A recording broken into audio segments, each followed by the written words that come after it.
Coming to you from a cozy little condo high atop Old 4th Ward, Atlanta. Welcome to The Ron Show on America One Radio. Here's your host, Ron Roberts. And before I bring my guest on from Milwaukee, reporting on the Republican National Convention for the Atlanta Voice, Donnell Suggs on. He is the editor-in-chief. Before I bring him on, I have to play this video that aired. It was a rap video that aired at the Republican National Convention. And remember now, this is the GOP trying to appeal to the black voter, and also the same Republican Party, speaking of dialing down the rhetoric. A lot of FJBs and Let's Go Brandons and Bloodbath. Take a listen. It's the mayor of Magaville, baby. Hey, you know who we voting for? We voting Donald Trump, baby. Donald Trump, baby. America needs saving. America needs saving. We voting Trump, baby. Trump, baby. November 5th, we going crazy. November 5th, we going crazy. Oh my God. Red pill poppin', swerving in the Trump. Republican 4G, Antifa knows what's up. Red, white, and blue, MAGA nation, throw it up. Black, white, and brown, all that above Trump. Democrat Party gon' take your freedom. Indicting our president cause they can't beat. It's a two-tier justice system. Put America first, we the big. FJB, FJB, FJB, FJB, FJB, FJB. Let's go, Brandon, sing. We voting Donald Trump, baby. Donald Trump, baby. America needs saving. America needs saving. We voted Trump, baby. Trump, baby. November 5th, we going crazy. November 5th, we going crazy. Now I pledge allegiance to vote for Trump. There's a red wave coming, you gon' surf for what? In God I trust to take the devil away. Lock Joe Biden up and throw the key away. Your propaganda ain't gonna work on me. Bidenomics is like you working for free. I demand reparations from every idiot that voted for Joe Biden, boy, period. Period, Sleepy Joe is a fraud. And the bloodbath in the Oval Office. The media is the enemy of the people. The Democrats and the fake news always cheat. FJB, FJB, FJB, FJB, FJB, FJB. Let's go, Brandon, sing it. We voting Donald Trump, baby. Donald Trump, baby. America needs saving. America needs saving. We voting Trump, baby. Trump, baby. November 5th, we going crazy. November 5th, we going crazy. I'd never seen this person before. Amber Rose, by the way, featured in the video. That is Kurt Jantz, professionally known as Forgatio Blow. And I'm reading straight from Wikipedia here. An American rapper whose work supports former President Donald Trump and Trumpism. Jantz, a self-proclaimed pioneer of the Trumpist hip-hop genre, MAGA rap. Born and raised in South Florida, released his first album in 2013, Little Attention. Then 2016, he released Silver Spoon, his first pro-Trump song. Later able to carve out a niche, well, yes, obviously, for himself with the movement surrounding Donald Trump. Since then, his music and videos have been supportive of conservative figures and groups, including Roger Stone. Yeah, ain't nobody more gangster than Roger Stone. Matt Gaetz, Marjorie Taylor Greene, and the Proud Boys. Stand by, stand back, Forgatio Blow. So while we wait, Donnell Suggs is on a call, I believe, with an RNC person or delegate or whatever. So I'm having to fill a little bit of time while we wait on him. Let's go to Dr. Ben Carson's speech last night at the Republican National Convention. You know, Sarah Huckabee always says to me, I hate to follow you. But I think she turned the table on me tonight. I want to thank you all for being here and for being involved. Like many of you last week, I watched with horror as the events unfolded in that Pennsylvania field. I saw President Trump, a dear friend, escape death by mere inches. And my thoughts immediately turned to the book of Isaiah, that says, no weapon formed against you shall prosper.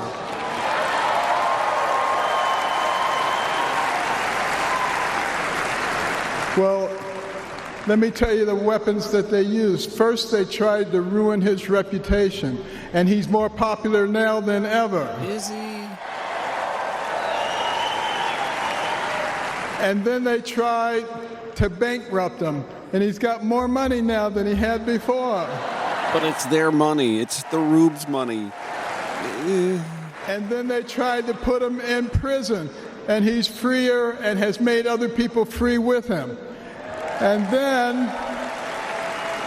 then last weekend they tried to kill him, and there he is over there alive and well.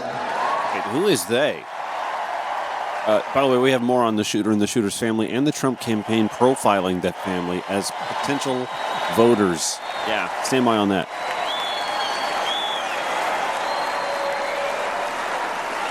There's the martyr with the Kotex pad on the ear. All right, come on. You know, I have no doubt that God lowered a shield of protection over President Trump. And somehow missed the retired fireman. Millions of Americans in thanksgiving for President Trump's safety. And I encourage you to join me in praying each day for his continued protection. You know, our hearts go out to the victims in the audience. Let's also pray for them and their families. These events have brought unusual clarity to the times we are living in. We have all harbored the nagging feeling that everything we love is slipping away. All you have to do is turn on the television. The free press, a pillar of any free society, has abused the public trust and resorted to lies, deception, and disinformation. That's just Fox News. They divide us along lines of race, class, and gender, rather than uniting us around our shared bond as Americans. Our government has been no better, shredding our Constitution and upending the rule of law. Which is ironic, given what Judge Eileen Cannon did this week, what the Supreme Court did, what was it, last week or just the week before? I mean, the lack of self-awareness on this party's part is stunning. Actually, no, I think they are aware. In fact, I know that they're aware. Those at this hierarchy, no, they're aware.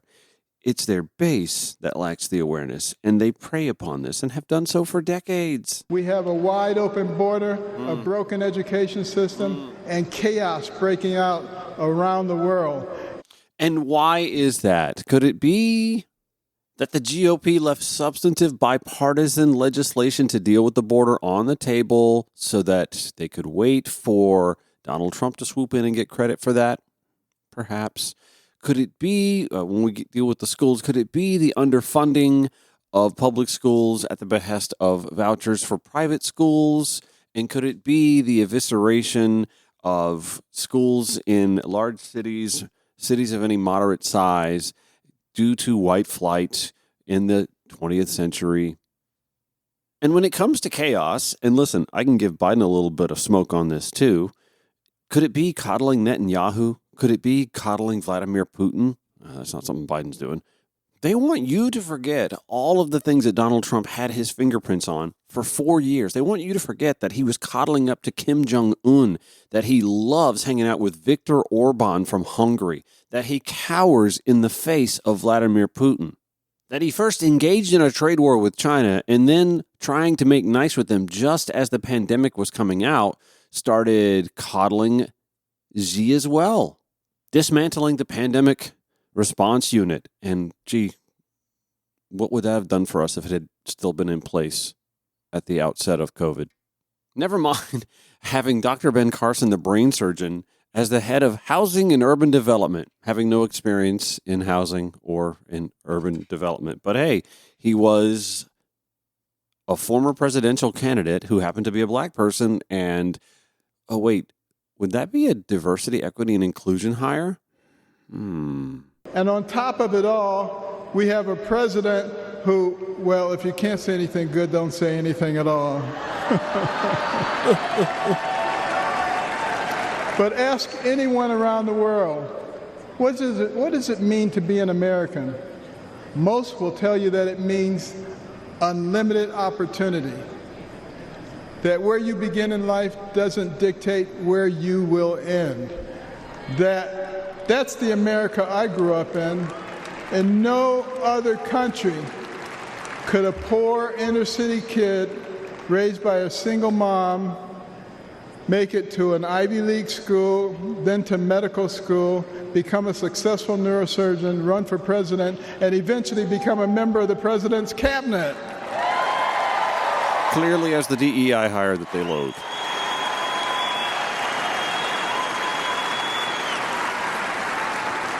You know, and as a member of his cabinet, I had a chance to work closely with him.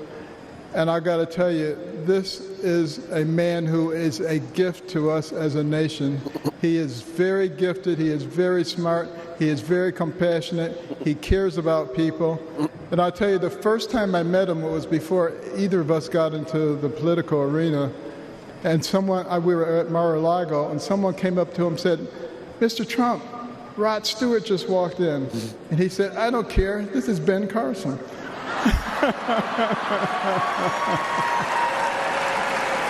But what's that story? I feel blessed that I've been able to live the American dream. But my story is moving further out of reach in America today.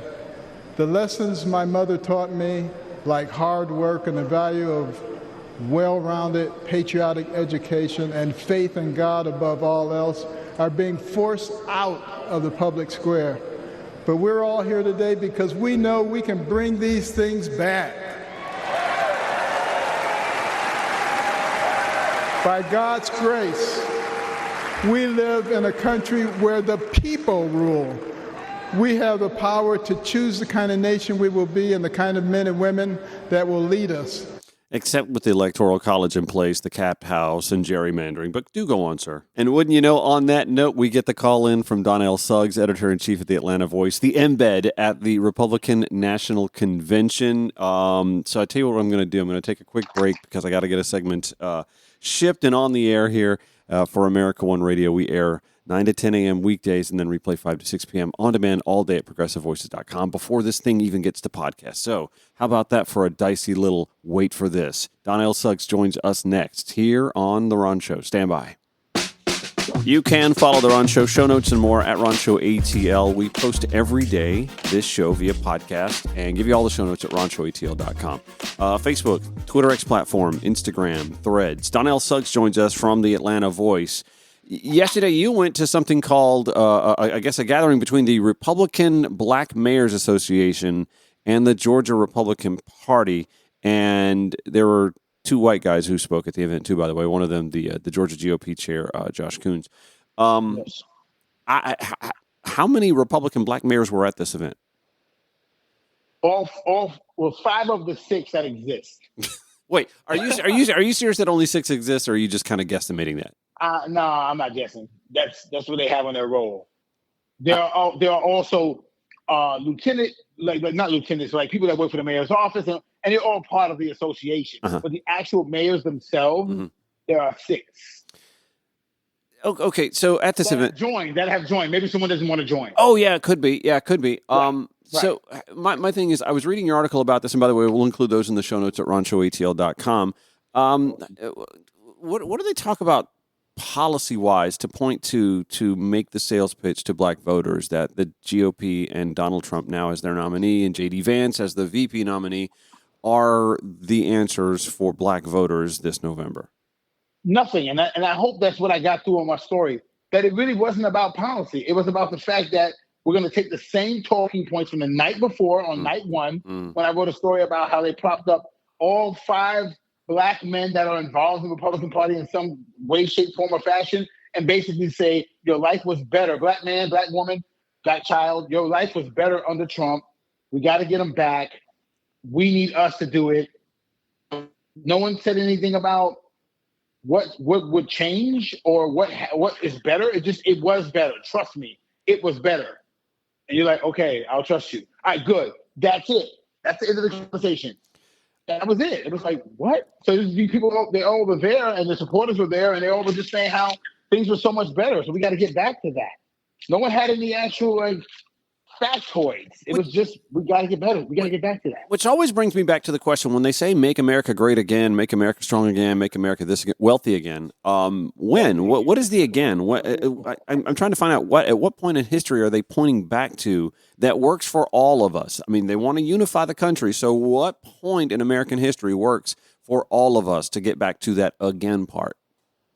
I know after Saturday, we had this thing where university, we were all going to unify and we weren't going to be like split. But I've been here since Monday. That's all bullshit.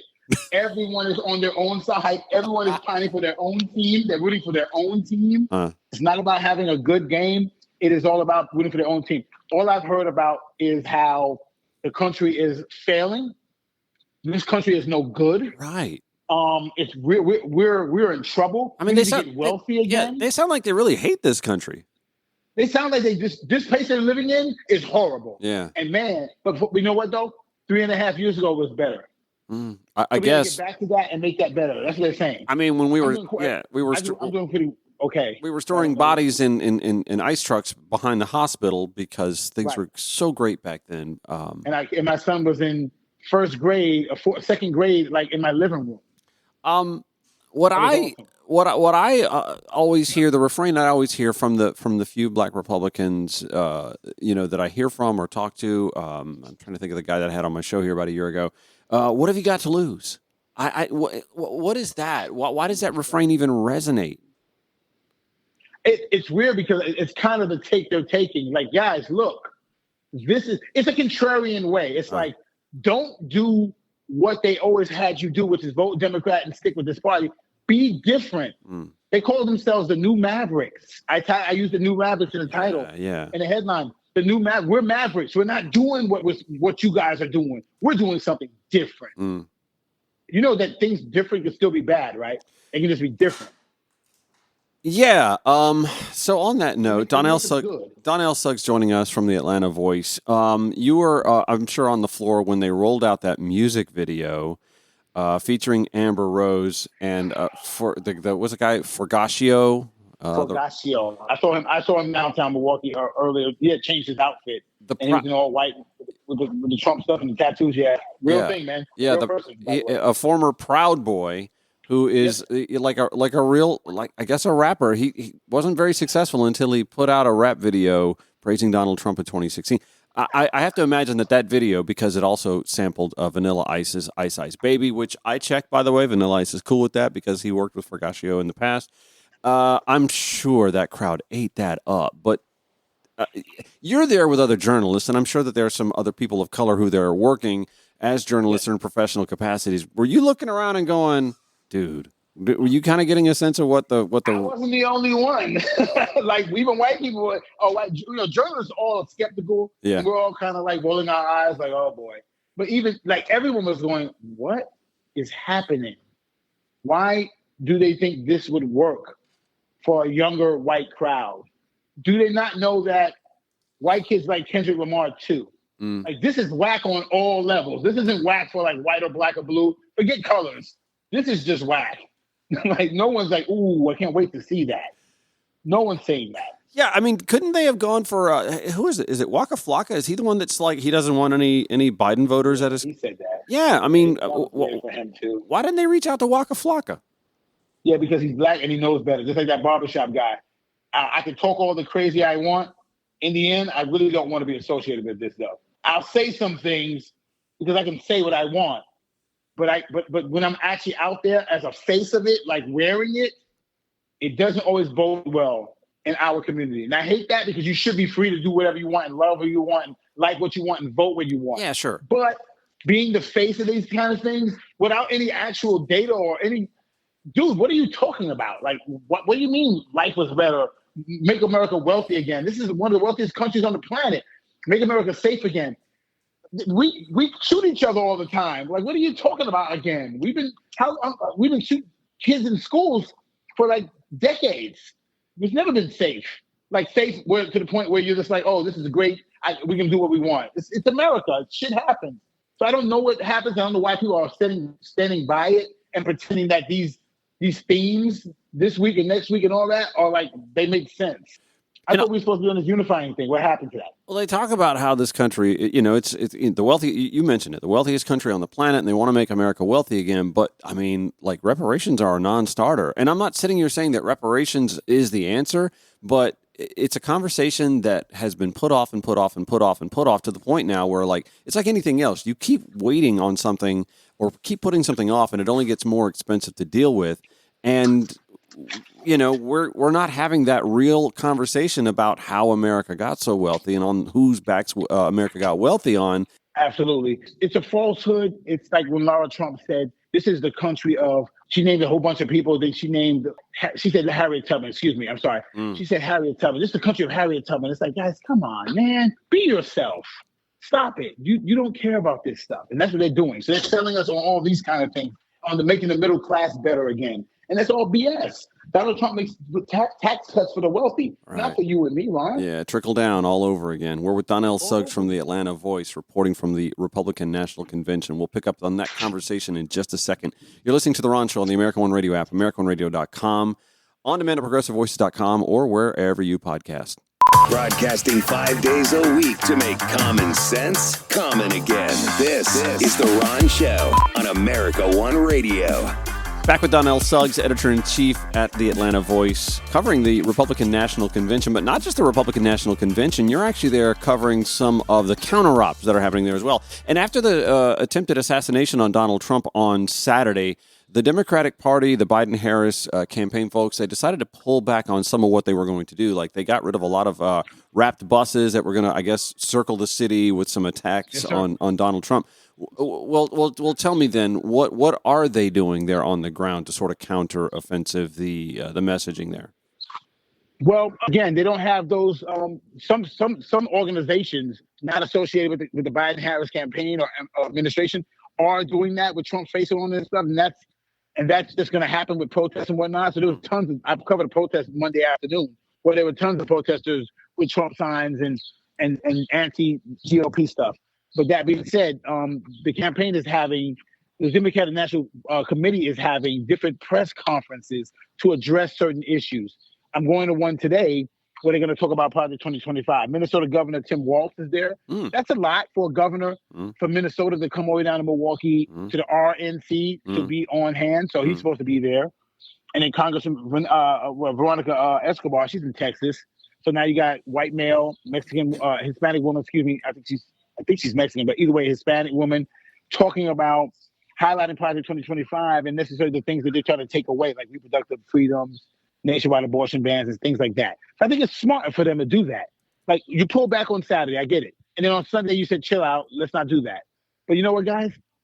Well, I was in the convention hall every day. They're not stopping their rhetoric. They're turning it up. So you got to get back on offensive again. You can't play defense. You got to get on offense. So I'm glad they're having these. Now, again, these are for media. So not a ton of people are not going to get it until we cover it and get it out. And I'm going to have it on Twitter. I'm going to live blog from it. Okay. But it's like, they're using their convention. Republicans using their convention to get the word out in a big way. So these little press conferences are cool, but you're just like throwing rocks at the Giants' back at the moment. So get back on these ads and stuff, and please advertise in the Atlanta Voice as well. For real. Get back on your business, bro, because these people they're on their rhetoric. They're not stopping. Sorry. There's been a lot of focus on Project 2025. You mentioned that. I know the Congressional Black Caucus colleagues have, what they said. I read this article in the Grio a few days ago. They said that they have a responsibility to engage and educate Black voters about the agenda that the Heritage Foundation described as a mission to, quote, institutionalize Trumpism. It's a 900-page document. I mean, nobody's going to sit down and read a 900-page document. So there's, and I sometimes wonder. First of all, there's been a little bit of a backstep from Donald Trump. Obviously, he said, "I don't know anything about it." Although, like, everybody that wrote it used to work on his staff. Right. But it's kind of like an information overload a little bit, and I wonder if that's sort of the plan. But also, devil in the details. Once anybody who does start diving into it gets to dive into it. what do you hear from elected officials and from folks on the street who have to be hearing about Project 2025 and at least starting to be a little wary of it? I've heard from both sides, Trump supporters who say, you got to really look at it, get into the details, guys. It's talking about bringing the family back. It's talking about getting jobs for people who are on the same page as the president. It's not a bad document. And I've also heard from people say, oh my God, you've got Democratic folks and Democratic supporters saying, you guys have got to look into this and talk more about it. Talk about me as the press. You got to tell people more about it. They kind of heard about it, but they obviously are not going to read the 900 pages, which I haven't either. I got up to page 35 and I was done. But they're talking about, you got to really talk about Project 2025. It can't be something that you guys don't you ignore in how you cover this. I saw where both sides are saying that check it out, Yeah. educate yourself, check it out. Well, I saw where Congressman Frederica Wilson from Florida, she says it's racism at its core and it's anti everything we believe in as a country. I mean, that's not hyperbole. That's and by the way, that ain't gonna get anybody shot. I mean, we got to stop talking about inflamed rhetoric when we're just telling the truth. It's not like we're telling people to grab a gun and go take somebody out.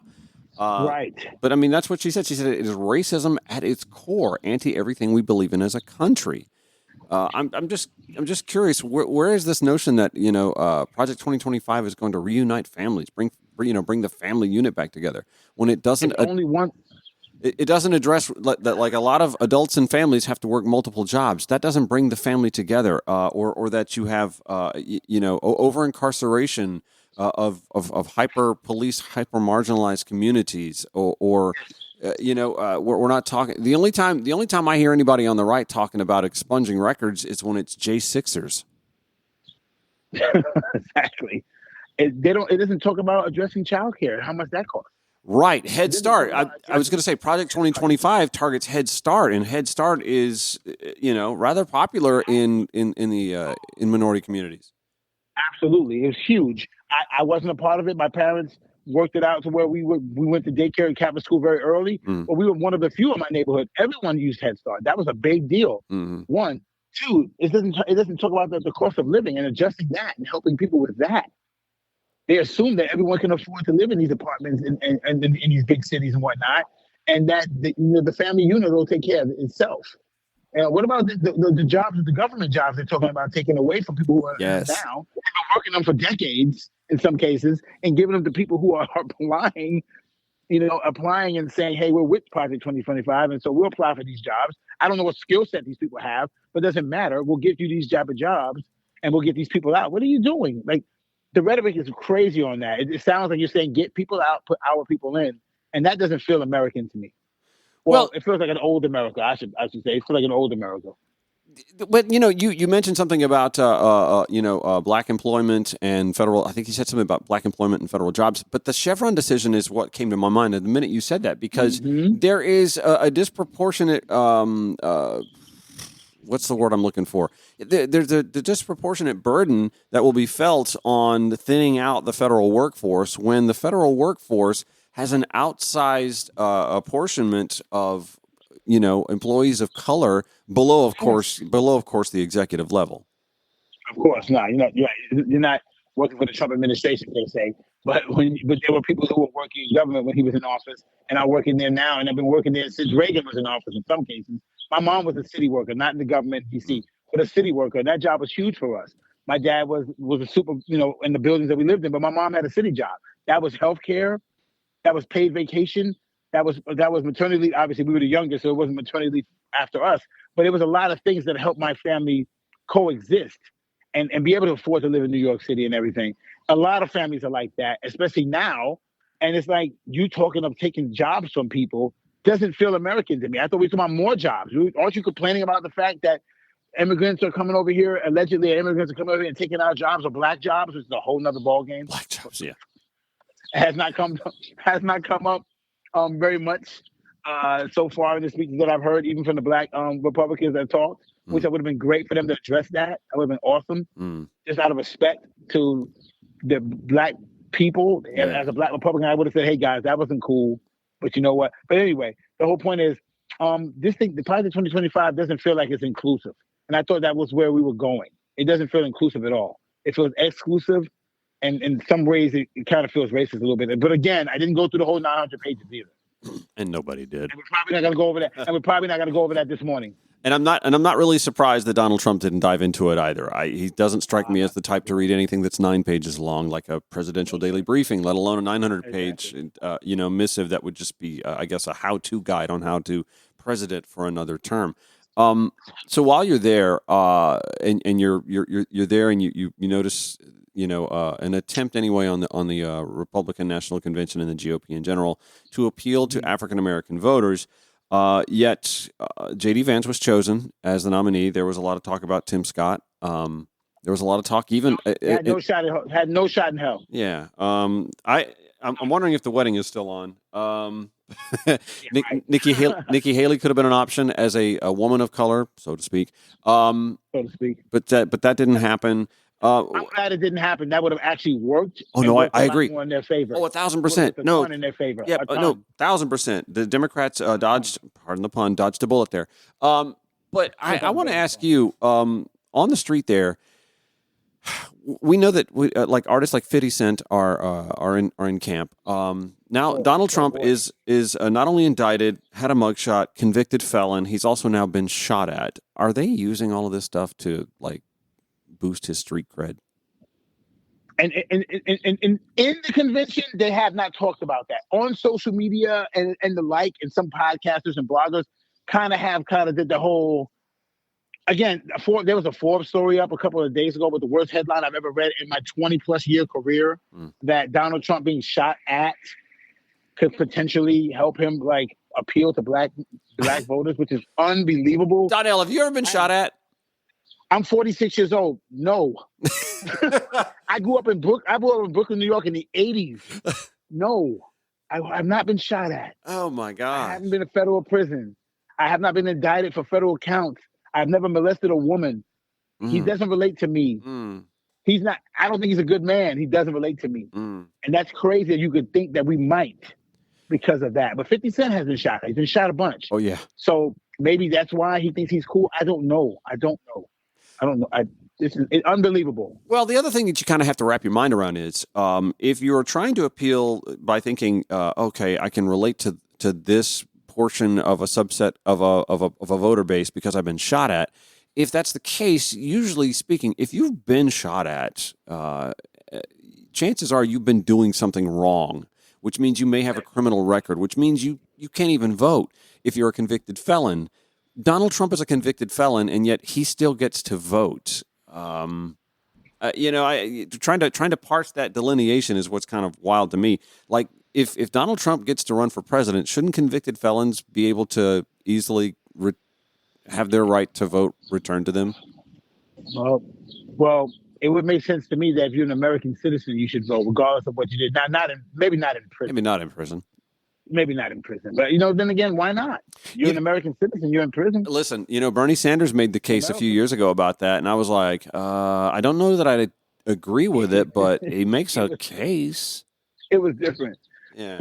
It was different. Yeah, it was different. When he said that, I was like, Bernie. Yeah, exactly. It's like, I'm not going to sit here and argue with you about it because you make some points, but it ain't going to test well. Everything you do, but nah. Yeah, it ain't going to test well. All right, listen, man. I know you got to go find some coffee. You said that there are no like breakfast places like Waffle Houses or not even a Huddle House in Milwaukee. No, but they have little restaurants and stuff, but it's not the same. I just need to go to Waffle House and just go.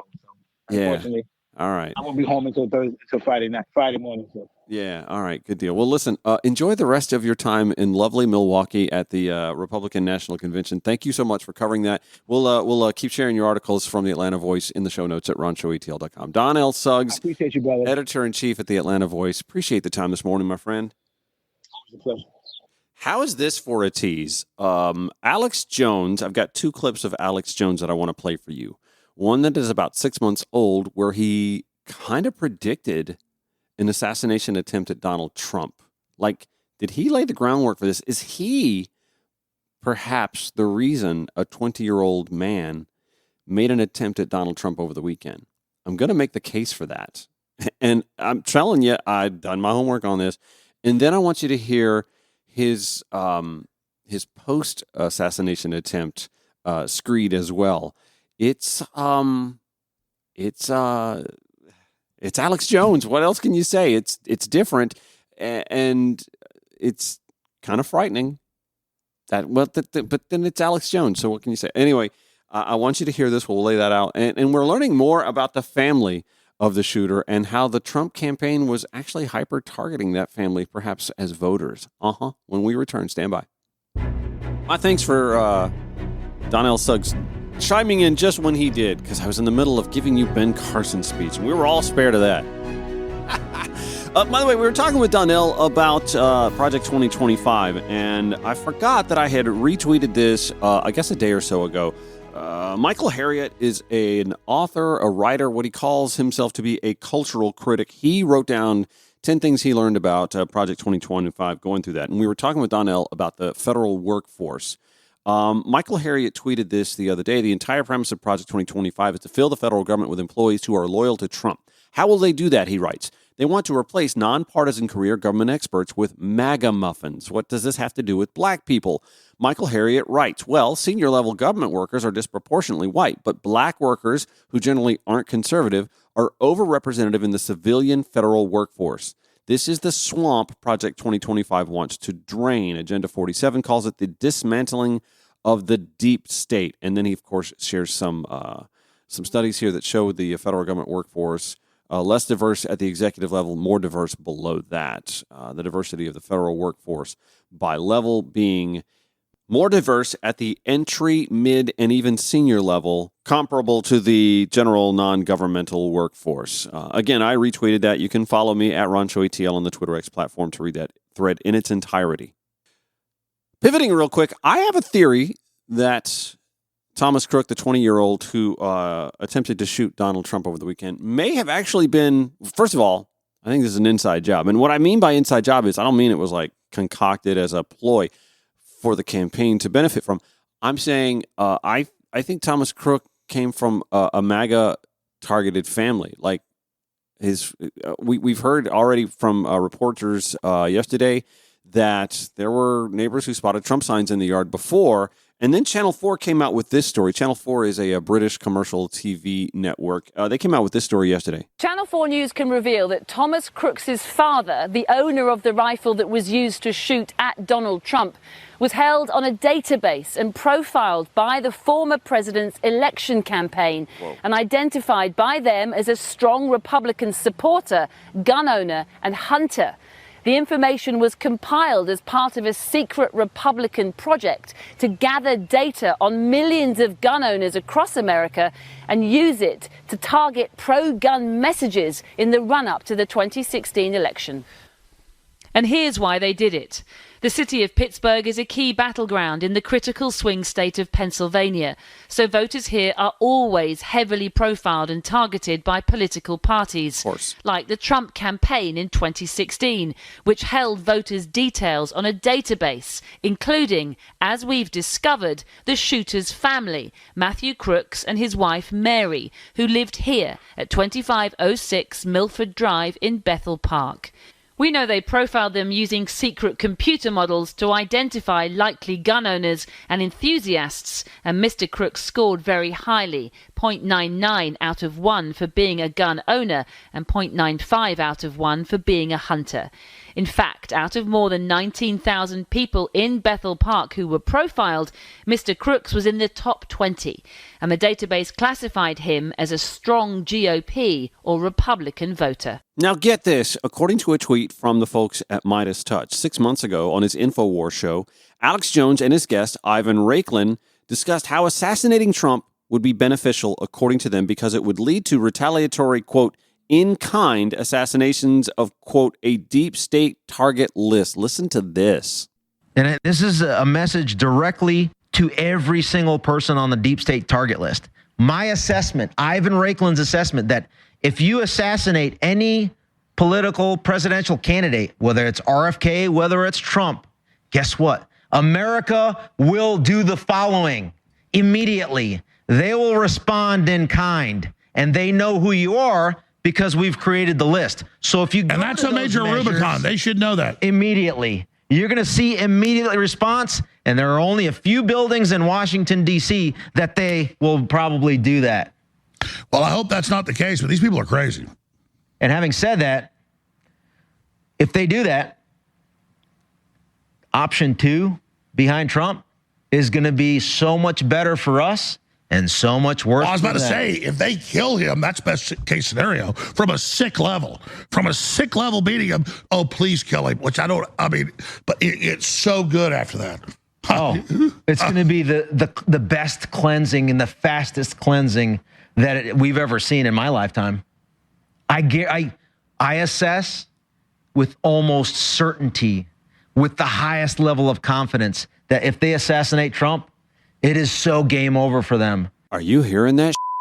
Now, as I say on cable television commercials, but wait, there's more. This is Alex Jones like 2 days ago.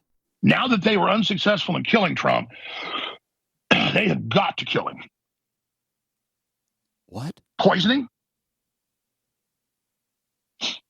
Shooters? They've got some very sophisticated electromagnetic systems they could use. Oh, my God. Microwaves. Oh, my God. This country is in a war with globalists, not a civil war. We are an occupied country. This is not a normal campaign. Wow. We're not in Kansas, folks. So listen to me. Trump's going to go.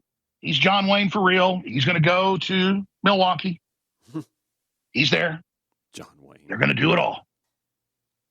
And if you don't think the deep state isn't desperate enough to roll a truck with plastic explosives into that building, you got nothing coming. Wow. Now, whatever happens when that bomb goes off, even if it doesn't get Trump, they'll get him when the bomb goes off. And he's got people all around him that work for the globalist, who are compromised, who've been paid off, and who think they're on the winning team, and who will salute the New World Order. Trump is surrounded. He needs to watch from behind, just like Star Wars. Stabilize your rear reflectors. Watch for enemy fighters. Because when the big guns stop, you know what's coming in behind you. Alex Jones is, well, first of all, absolutely batshit crazy. But he's also kind of woefully unaware, it would seem, if you put this all together, at how effective his own rhetoric might be at carrying out what he fears, or does he? I don't think he fears this. I think he actually, it sounded to me like between he and Ivan Reichlin, they were sort of fetishizing this notion a little bit. And is it too broad a leap to conclude that perhaps it was maybe dad watching InfoWars, or maybe the kid watched InfoWars? The young man watched InfoWars. I don't know. It seems to me like that's way more plausible than the 20-year-old heard Joe Biden say that Donald Trump is an existential threat to democracy and said, "Dad, give me your AR. I need to go out for a walk." Dad didn't think anything of it. I think the president's nearby. Didn't think anything of it. And well, we all know what happened. I only have about 2.5 minutes left on today's show, unfortunately, because I am time constrained by the time slot I have on America One Radio. People ask me that, why do you only do 4.5? Why is it 44.5 minutes? Exactly, because that's the amount of time I have allotted on America One Radio, AmericaOneRadio.com, when this show airs. 9 to 10 a.m. weekdays, and then replays 5 to 6 p.m. And you know what? It's kind of a nice, tidy little thing. Today, however, I feel like I could do 2-3 hours of this because there's so much that I didn't even get into today. And I may have to just wait until the end of the convention to kind of give you just an overall fact check, because I got fact check standing by on the first 2 nights, and I just haven't had a chance to really get in on that. President Biden speaking at the NAACP yesterday with some interesting notes, I think, some second-term agenda items that are on the table. I'm guessing he's thinking executive order, because I don't see where Congress is going to dramatically change in tone, although, you know, Democrats are only a few seats shy, but he's atop the ticket, and is he a drag atop the ticket? That's a conversation we've been having for a few weeks now as well. We'd love to have that conversation, but again, I'm running low on time. So, gonna have to pick up on this tomorrow and see what we unearth then. I feel like we're like what, 3-4 days now away from this attempted assassination. I don't think there's going to be a big poll waffling, but maybe I'm wrong. Show notes at RonShowATL.com. I will see you tomorrow. Have a great one.